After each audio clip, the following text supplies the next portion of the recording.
and welcome to CSBT's fourth event of the school year.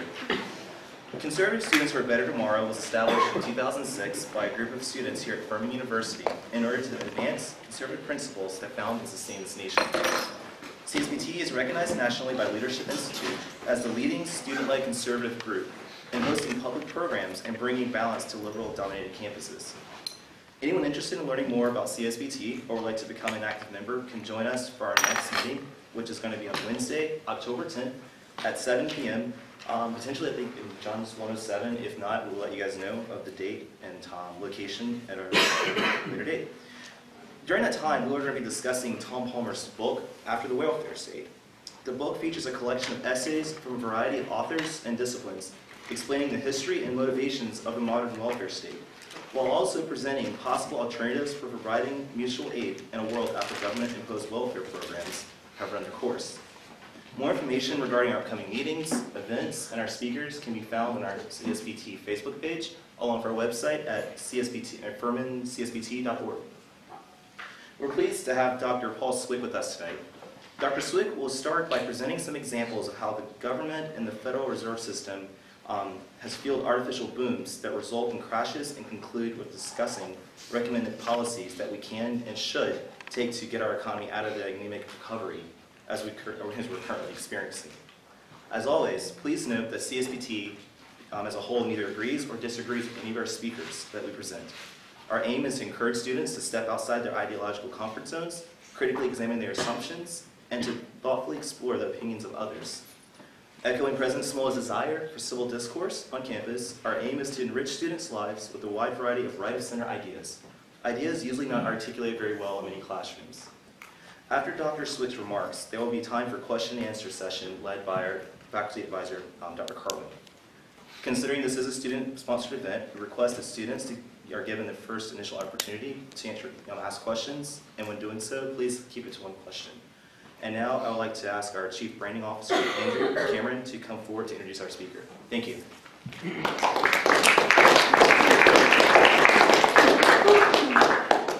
Dr. Cwik is Professor of Economics and Finance in the Division of Management Systems at Mout Olive College. He has earned a BA from Hillsdale College, Michigan, an MA from Tulane University in Louisiana, and a PhD from Auburn University.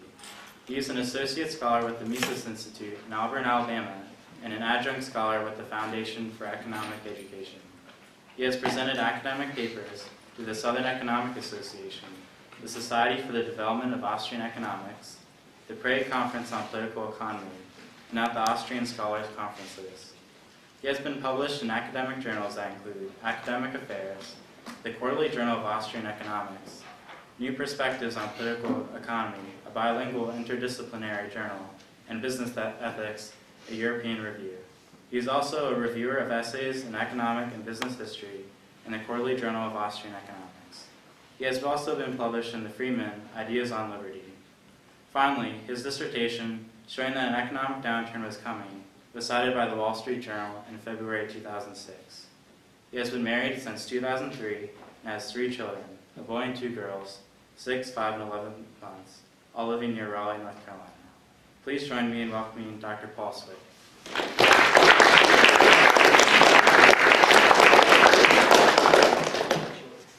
Well, thank you very much. I'm very, very happy to be here. There are a few chairs still here, in case you don't want to sit on a ledge. But I'll try to keep you on the edge of your seat nonetheless.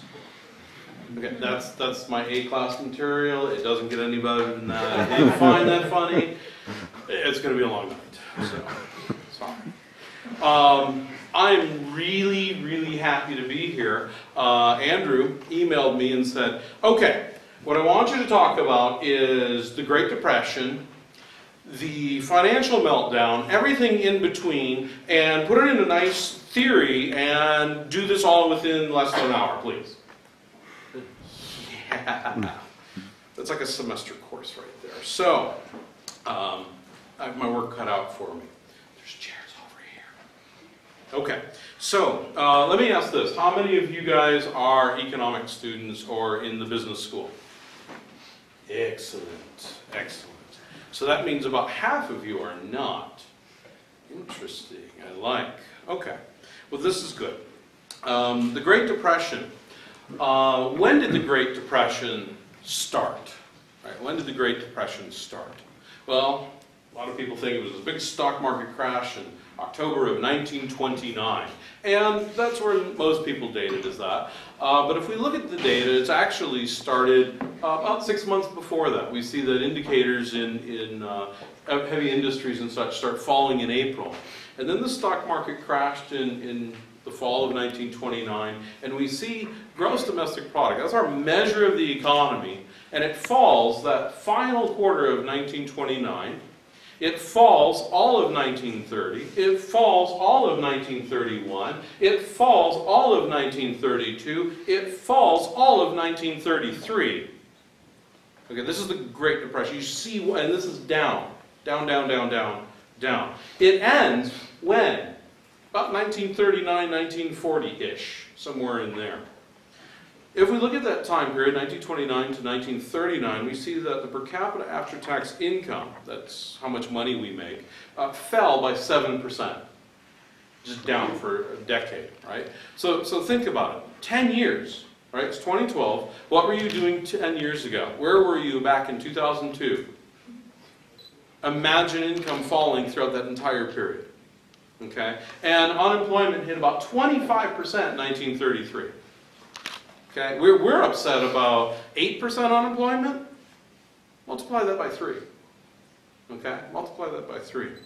Now, when did it end? It ended in 1939, 1940-ish. Okay. When was World War II? When did it start for the United States? When was Pearl Harbor? December 7th, 1941. And so when did we get into the war? Like 42, right? Because we didn't just jump in. So think about that, right? We don't get into the war until 1942. When did the Great Depression end? 1939? 1940? So it's already like 2-3 years afterwards. So there's this huge myth that you've probably heard that says World War II got us out of the Great Depression. Out of the Great Depression? Seriously? Really? No. We were already out. So don't pay any attention to that sort of false stuff. So what do we want to talk about? We want to talk about business cycles. And in order to understand a business cycle, what we need is a theory, because a theory is how we view the world. It's how we see the world connecting. And so we need to ask ourselves some questions, right? First of all, any good business cycle theory needs to answer why there was the Great Depression, right? If you can't answer that one, right, what good's your theory? It's junk. But what we also need to ask is, what is the cause of a business cycle? Right? Why does it happen? Right? Is it because of sunspots or something? You know, what is it? And then what's the cure? Right? How do we get out of this? And then we have to ask, in a business cycle, right? Business cycles, they go up, they turn, and then crash. At that upward turning point, why? Right? Entrepreneurs engage in making decisions all the time, and those that get it right get rewarded with profits. Those that screw it up, those that do not meet the needs, wants, desires of consumers, well, they suffer losses. And if enough losses accumulate, well, they go out of business. They cease to be entrepreneurs. They cease to be decision makers. They have to go to work for someone else. So why is it that entrepreneurs who get paid to get it right at that upper turning point get it wrong? Most of them get it wrong at roughly the same time and in the same direction. Why? We have to answer that. And then finally, the other question that we need to answer is that when we look at consumer markets, we see it doing something like this. Right? It goes up, it comes down. But if we look at the early stages of production, if we look at mining, if we look at the early stages of resource extraction, it's doing this. Right? It's going up, and then it's crashing. Right? So consumer goods markets are doing this, and we have real resource and early stage going up and then down in larger swings. Right? Why are there greater swings in the early stages of the business, in the early stages of the production? Why? Okay, so the Great Depression was when? It was the 1930s. And so who do we turn to? Well, in the 1930s, there were two rival economists. And perhaps you've seen their rap video. It's Friedrich August von Hayek, or just Hayek, or Freddie in the video. And then we have Lord John Maynard Keynes. Now, his dad was John Neville Keynes, so he stuck, he kept John. And so Maynard Keynes went by Maynard, right? So Hayek was born in 1899, dies in 1992, lived a long life. Keynes, born in 1883, died in 1946, just after World War II. And these are the two leading thinkers of business cycles and of business cycle theory. And Hayek was at the London School of Economics, and Keynes was at Cambridge. And Keynes, in 1930, came out with this huge 2-volume work called A Treatise on Money. And they said to his leading intellectual rival, Hayek, they said, hey, they being the leading journal of the time in the economics profession, the American Economic Review, they said, Professor Hayek, would you mind doing a scholarly book review on Keynes's new 2-volume set? And he said, well, I got a lot of work to do, but okay, because it's important, I'll do that. And so what he does, he reads this. I mean, it's 2 volumes, it's like that thick. And he not just reads it, but he thinks about it, and he writes this review, and the review is so long, it comes out in 2 parts. And he meets Keynes at one of these Christmas parties, because personally they were friendly with one another, intellectually they were rivals, and he says to Maynard Keynes, he goes, have you seen my book review on your books? What did you think? And he goes, I don't believe what I wrote in those books anyway anymore. And Keynes is like, well, what? Seriously? You don't believe what, I read your, and, I mean, if that was me. So, in the early 1930s, Hayek was the dominant thinker in business cycle theory. And then in 1935, Keynes writes an article, and then it's followed by a book in 1936, and the book is called The General Theory of Employment, Interest, and Money. Does Hayek write a book review on Keynes's book? I mean, what would you do? I mean, seriously, would you, if you were Hayek? Hayek wins the Nobel Prize in economics in 1974 and is interviewed shortly thereafter, and he's asked, what's your greatest regret? And he says, not reviewing Keynes's book. Why? Well, because it takes off. It sweeps the profession. Now, there's a whole lot in Keynesian economics and in that book, and I don't want to go too deep into it. But one thing that, and I'll just touch on 2 points. One is that before Keynes can put his own theory in place, he has to knock down the stuff that's in front of him. And the big thing that's in front of him is this thing called Say's Law. And Say's Law comes from this guy named Jean-Baptiste Say. He's a French guy. Born in 1767, died in 1832.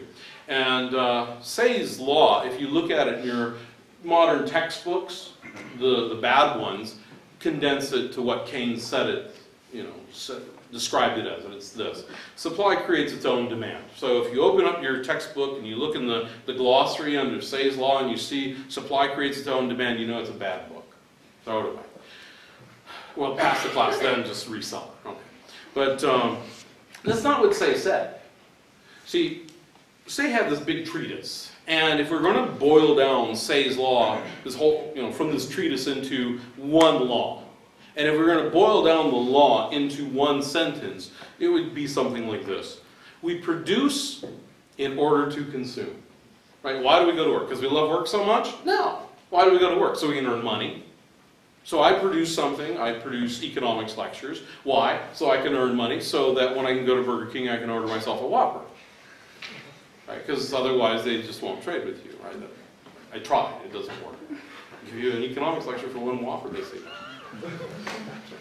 So we produce in order to consume. Now, if you look at what Keynes' interpretation of Say's laws, supply creates its own demand. He said produce, supply, consume, demand. Yeah, it seems to all line up, right? But then Keynes twists it. And he says, supply creates its own demand. How ridiculous. You mean if I just make balloons made out of lead that little kids are going to go, hey, wow, look, a balloon made out of lead. Woo, let's go buy some. No. So what happens? People who knew better threw out Say's law. You see, what Keynes said Say said is not what Say actually said, see? The second thing about the Keynesians is that this conclusion, his policy recommendation, is this: spend, spend, spend, and then spend some more. Oh, also socialize investment. But it's mostly spending. What we need to do is stimulate aggregate demand. Get spending up. Now, just in broad strokes, let's just think of this in broad strokes. Which is the limiting factor, especially when we're in a recession? I mean, think about what demand is: wants, needs, desires. Are those limited or unlimited? This is not a trick question. Limited or unlimited? Wants, needs, desires. Unlimited, right. Supply, stuff. Limited or unlimited? Limited. Is it because we don't want stuff enough? Is that why we're in a recession? That's Keynes's policy. Spend more. Doesn't even matter what you spend it on. Right? You can break stuff. Hurricanes are great. Wars are great. Just spend, spend, spend. And that's what politicians had people do. They went out, they dug ditches, paid them for it. They came back the next day, filled it in, paid them for it. Right? It's called the Civilian Conservation Corps. Good times. Didn't really help. So Keynesianism starts with this flawed premise that the market will get stuck in this recession. But it's not a failure of the market. The Great Depression was not a failure of the market. You see, the government hurt the economy by actively reducing the money supply. You see, the government hurt the economy by passing this thing called the Smoot-Hawley tariff. You see, the government hurt the economy by preventing wages from falling. If wages can't fall, then what falls? It's quantity. What is that? That's a surplus of labor. We economists have a fancy name for surplus of labor. It's called unemployment. You see, the government hurt the economy by propping up failing businesses. You see, the government hurt the economy by raising taxes. The government then hurt the economy by stimulating consumption. Now, why do I say that? Because how do we grow? How does an economy actually grow? Well, we've turned to what I call the magic formula for economic growth. And what this really is just stays the law. What's the goal? What do we want? Don't say jobs. Jobs are easy. Just ask Stalin, right? After Siberia with you, right? Jobs are easy. So what do we want? We want higher living standards. We want neat new gadgets that do incredible things. Well, how do we get neat new gadgets? Well, we need more stuff. Okay, well, how do we get more stuff? With a certain amount of resources. We need to increase our productivity. Well, how do we increase productivity? We need better tools, better machines, better equipment. Now, we economists call that capital accumulation. So where does capital come from? Capital comes from investment. And where does investment come from? It comes from savings, deferred consumption. So what's the magic formula? Savings leads to investment, which leads to capital accumulation, which leads to higher productivity, more stuff, and higher living standards. Right? And this is not some sort of secret formula. Right? Bugs Bunny knew this. You can look at the old Bugs Bunny cartoons, and you will see that they go through these things. They even have the music on. Bum, bum, bum, ba-dun, da-dun, dun. Right? You can YouTube it, I'm sure it's all there. Now, if we look at the magic formula, what do we see? We see that consumption is where? It's at the end. It's the consequence. It's why we do all of this. So let me ask you this. Can we consume our way to prosperity? Can we eat our way to prosperity? Can we do that? No. So then why in the world would we want stimulus spending for consumer goods? Do we? No. So if this is not a secret formula, it's a magic formula, that means you can tell your friends and your family. You can tell everyone. Now, if Keynesian economics is all wrong, then what's right? Well, it's Austrian economics, right? It's his rival Hayek. And in Austrian economics, we begin with an assumption that's very different than all the rest of economics, the mainstream economics. And that's this. Capital, tools, machines, are heterogeneous. What does that mean? That means they're different. What? Yeah, I know. How surprising that tools and machines are different. In the other disciplines, in the other branches of economics, capital is assumed to be a big blob of goo, and they letter it with the letter K. And then what do? They hold it constant. And just say it's this homogeneous blob. It's capital. Right? Capital is a produced good that gives us more or different goods. And there's a structure to this production. All these other disciplines of economics, your Keynesians, your monetarists, your real business cycle theorists, they're the ones that actually come the closest. Your new Keynesians, your post-Keynesians, your new classical theorists, right? What do? They ignore capital. They collapse it all. The other thing that the Austrians point to is the interest rate. And they say the interest rate is important. You see, people want to, people prefer sooner to later. Okay? In other words, if I put $100 in front of you, and I said, you can have this $100 right now, would you prefer that, or if I just took it from you, yoink, and held it for a month or a year, and then you could have the $100, which would you prefer? Would you want it now? Yes, of course. Why? Because you can use it now. But it's not limited to money, right? If I said, hey, there's a big red Ferrari out there, here are the keys. You want it now, or should I give it to you a year from now? Well, now. Okay, why? Because we can use it now. There's value in present over future. And so what we see then is that the interest rate is an aggregation of all of this time preference. Right? How much sooner do we want things? Because in order to get you to save, in order to get you not to consume now, what do I have to do? I have to bribe you not to consume now. Now, that's just a fancy way of saying I'm going to pay you interest, but I'm going to bribe you not to consume now. I pay you interest not to consume now, to set aside, to save. And then what is this interest rate then? Well, it's a price. It's a market price. And who puts this together? All of us put it together. The millions of people who decide to save or not to save then influence interest rates. It is the price that connects the present with the future. It's the price that connects today with tomorrow. Now, why is this important? Because this is the one that gets falsified by the central bank, by the Fed.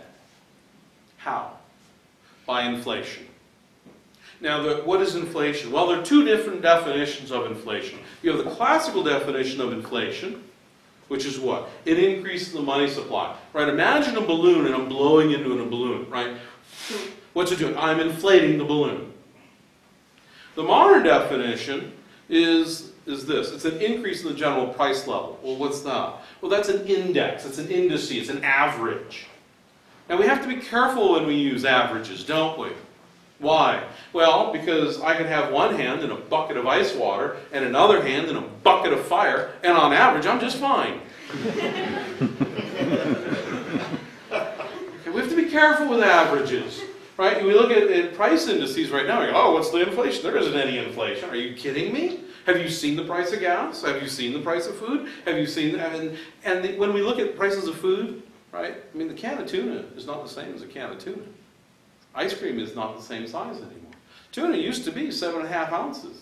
Now, then it was what? 7. Then it was what? 5.5. Now it's 5 ounces. They kept the same price point. Oh, isn't that inflation? Yeah, that's inflation too, but that's hidden. Okay, ice cream.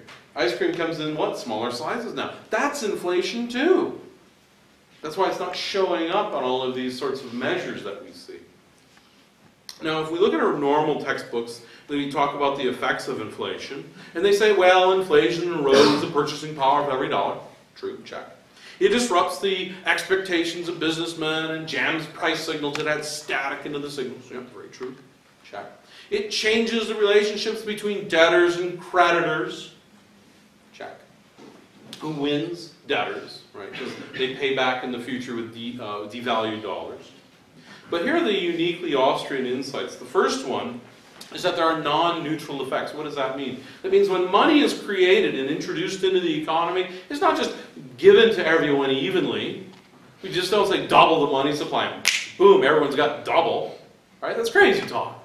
What happens in the real world? It's injected into the economy at specific points. Who gets it first? Well, the government has it first. And then who? Goldman Sachs. And then who? And then it spreads out. Right? So imagine we're increasing the money supply right here at this point. What do they do with it? What do you do with money? Spend it. Spend it. Excellent answer. So we spend it, right? And when we spend that money starts rippling through the economy. And as it ripples through the economy, what's happening to prices? They're going up. Okay, now, you guys in the back, there's Marcus way back there. Marcus, did you get the new money yet? Say again? No, you did not get the new money, right? Because the new money's rippling. And if the new money hasn't made it all the way back there yet, and we see prices going up, what's happening to Marcus's new wealth? Marcus, what's happening to your wealth? It's going down. Yeah, it's going down. Because you have the same amount of money in your pocket, and prices are going up. Do you feel good about that? No, this is bad. Okay, so what do we see? We see a real wealth transfer from the people who get the money last to the people who get the new money first, Goldman Sachs. And what do we see? We see the people who are on fixed incomes as the losers, and the people who get the money first, government, are the big winners. Okay, so the people who get the new money first are the big winners. This is why counterfeiters enjoy counterfeiting. Okay, what's the other thing that the Austrians point to? They say that as we increase the money supply, this starts the business cycle. So the business cycle has 5 phases. We have artificial credit expansion, a boom, a crunch, a recession, and a recovery. So imagine that Andrew and Marcus and the conservative students for a better tomorrow assign to each of you a 12-page paper that's due tomorrow morning at 8 a.m. Otherwise, you are not going to get credit for the entire semester. Now that's some power. You like that, Andrew? Yeah. Nice. Okay, so what's going to happen? Well, you're going to leave here, and then you're going to go and watch the presidential debate, and that's not going to finish till 10 o'clock. And then what? Then you're going to say, hey, I got to write this 12-page paper. And so what do? You start typing along, but it's been a long day, and so midnight comes along, and you're doing this. Did I just type that? Oh my gosh. So what do? Well, you grab your handy-dandy Mountain Dew. It's chock full of caffeine and sugar and yellow number 5, which is yummy and delicious. And what do? Oh, that is good yellow number 5. Excellent. So, now that you've chugged your Mountain Dew, right, woo, off to the races. Well, then what happens? Well, 2 o'clock in the morning comes around. You're not done with your paper, but you're falling asleep. So then what? Well, you need more caffeine. But does the same amount of caffeine give you the same jolt? No. You got to up the dose. Right, so now you're popping your no-dos and you're washing down with your Mountain Dew, right? Then what happens? 5 in the morning comes around, you're still not done, and you're popping your no-dos, you're washing it not with just Mountain Dew, but you're chasing the Mountain Dew with some Red Bull, right? Then 8 o'clock in the morning comes around, you come back to this room, I'm waiting for your papers, you slam it down, you mumble something as you leave, I'm really happy I can't understand what you just said. You go back to your room and you crash. That's a business cycle. That's a business cycle. See, after you crash, then what happens? You flush all the junk out of your system. The caffeine is credit. The caffeine is credit. It puts us on this artificial boom. It is unsustainable. Now, how does it do this? When we inject money into the system, it lowers interest rates. It falsifies the signal where people look at the relationship between today and tomorrow. And it changes that relationship for both consumers and businessmen. Imagine you have a business and you have a project that's going to yield a 4% rate of return. Now, it's 2001 and the Fed funds rate stands at 6% rate of return. Are you going to do the 4% rate of return project or put the money in the bank and get 6?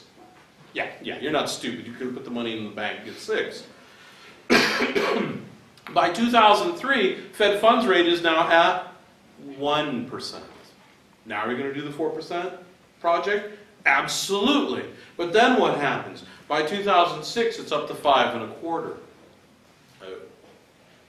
During that period, the money supply grew by a rate of 32.5%. It sends a false signal both to producers and consumers. If you're a consumer and you're looking at interest rates going down, right, are you going to save more money?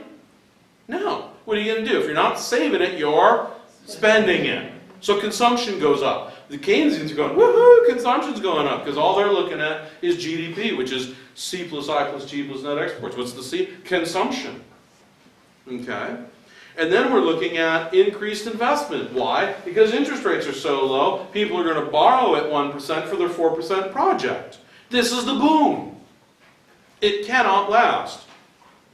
And so what we see then is that the subprime mortgage, was that part of the mortgage market, the subprime mortgage crisis, was that a product of the market? Or was this manufactured? Well, let's take a look. In 2002, Nobel Prize winner Paul Krugman said this, quote, "The basic point is that the recession of 2001 wasn't a typical post-war slump. To fight this recession, the Fed needs more than a snapback. Alan Greenspan needs to create a housing bubble to replace the NASDAQ bubble." What? He needs to create a housing bubble? He said there! I'm so surprised there was a housing bubble. How did this ever happen? Seriously. It was designed. Right? If you look at the Community Reinvestment Act of 1995, and we look at the other things such as the creation of the subprime mortgage, it channels this new caffeine, this new money into these areas. But suppose those things weren't there. The caffeine's still being pumped into the economy. We just wouldn't get a concentrated bubble in housing. We would see the bubble just more diffused throughout the general economy. So this is the malinvestment boom. I mean, imagine you are a business person, you're going to build houses. You have enough houses to build 4 houses. Can you start 6 foundations? Yeah, you can start 6 foundations, but then what happens? You run out of money. And so then you go back to the bank and you say, hey, banker, that loan just isn't enough. I'm going to need more in order to buy more bricks in order to finish these houses. And the banker then goes to the Fed and say, hey, we need more money. And the Fed then has a choice. Either they can go for more caffeine, or they slam on the monetary brake. And remember, there's a sequence of production here. The Austrians look at the structure production, right? And so even if I'm building something and I can complete my project, let's say my project is sawmills. If people haven't planted enough trees, if people aren't demanding tables, if there aren't any manufacturers of tables, what good's my sawmill even if I can complete it? Right? It's not good at all. And so we have this crisis. Okay? Why is it entrepreneurs get it all wrong at that top point? Why is there this cluster of error? People we pay to get it right get it all wrong. Generally at the same time, generally in the wrong direction. Why? Well, they've been lied to. The interest rate has falsified its signal. And so they do what? They invest. And now they're halfway done with their project. They're not quite complete. They go back to the Fed, and the Fed says, prices are going up pretty fast for those bricks, buddy. So we're going to slam on the monetary brake because we don't want inflation going up. And this is what we saw happen in 2006 when interest rates went from 1% up to 5.25%. They slammed on the monetary brake. And when that happens, what happens? The yield curve inverts and we go into a recession. But what if they don't? In the 1990-91 recession, they didn't slam on the monetary brake. What happened? We ran out of bricks. There aren't enough bricks to finish all of the projects. And so that's called a real resource crunch. Now, a recession has both elements, either a credit crunch or a real resource crunch. Usually it's a combination of the two, but one tends to precede the other. And so what we see is that this boom, this artificial boom, is unsustainable, and then it has to collapse. It has to go down. And it's not just that there is too much consumption, because people are consuming more, because interest rates are low, and so saving is low. So what are they doing? They're consuming. It's not just that there's too much consumption. And it's not just that there's too much investment, right? Because businessmen are doing what? They see low interest rates, they borrow the money, they start investing, they start building capital projects and trying to fit it into the structure of production. But it's not just that there's too much of both, but it's also wrong investments. They are misaligned with the time preferences of us, of the general public. There is this disconnect between the interest rate that you and I would have created on a market and the interest rate that is manipulated by the central bank. And so how do we get out of this? How do we get out of this area where we have this malinvestment? We have to go through a recession. Only the Austrians say that a recession is necessary for recovery. Everyone else tries to avoid recession. Well, that's painful, that's harmful. We don't want to go through a recession. Only the Austrians say, yeah, I know it sucks, but we got to do it, right? We've been drinking too much sugary sodas, and now we have a cavity. Nobody wants to go to the dentist. Nobody likes to hear that drilled in, right? Nobody likes that. But what happens if you don't go to a dentist? What happens? It gets worse, doesn't it? And then you lose the whole tooth, or more. So by trying to prevent a recession, we end up like Japan in the lost decade. They had anemic growth. They grew at a whopping 1.6% over a decade. Right? That's nothing. That's absolutely nothing. So by attempting to avoid the recession,